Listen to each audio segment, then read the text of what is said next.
Hello viewers, আসসালামু আলাইকুম। কেমন আছেন সবাই? আশা করি সবাই ভালো আছেন, আমিও ভালো আছি।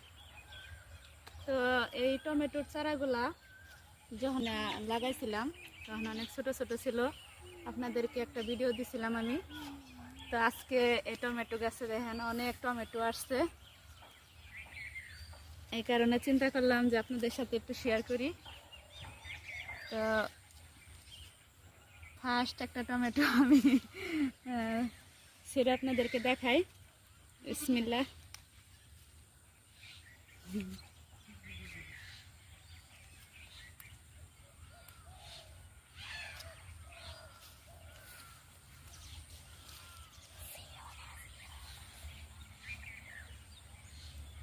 দেখেন অনেক সুন্দর হয়েছে, দেখতে কত সুন্দর লাগতেছে।